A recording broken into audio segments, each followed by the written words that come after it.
હવામાન નિષ્ણાત અંબાલાલ પટેલનું અનુમાન દક્ષિણ સૌરાષ્ટ્રમાં 48 કલાકમાં ભારે વરસાદની શક્યતા છે।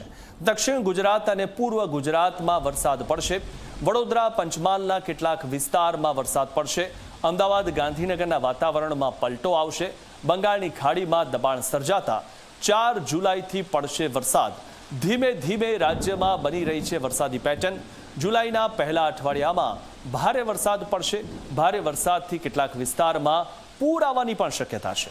નવસારી, આહવા, ડાંગ, વલસાડમાં અતિ ભારે વરસાદ પડશે, કારણ કે છેલ્લા ઘણા સમયથી જે રીતે દક્ષિણ ગુજરાતમાં ચોમાસું વધુ આક્રમક બન્યું, એટલે કે મેઘરાજા મનમુકીને વરસી રહ્યો તે પ્રકારની આપણે પેટર્ન જોઈ છે। મહેસાણા, પાટણ, સાબરકાંઠા, બનાસકાંઠા, અરવલ્લીમાં પણ પડશે વરસાદ, તે માટેની આગાહી હવામાન નિષ્ણાત અંબાલાલ પટેલે કરી છે।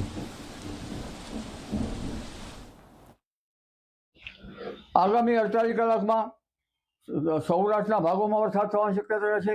દક્ષિણ સૌરાષ્ટ્રના ભાગોમાં વરસાદ થવાની શક્યતા રહેશે અને દક્ષિણ ગુજરાતમાં પણ વરસાદ થવાની શક્યતા રહેશે અને લગભગ પૂર્વ ગુજરાતના ભાગો, પંચમહાલના કેટલાક ભાગો, વડોદરાના કેટલાક ભાગોમાં અને અન્ય પૂર્વ ગુજરાતના ભાગોમાં પણ વરસાદ થવાની શક્યતા રહેશે। તેમજ અમદાવાદ, ગાંધીનગરમાં પણ સાંજના ટાઈમમાં હવામાનમાં પલટો આવશે।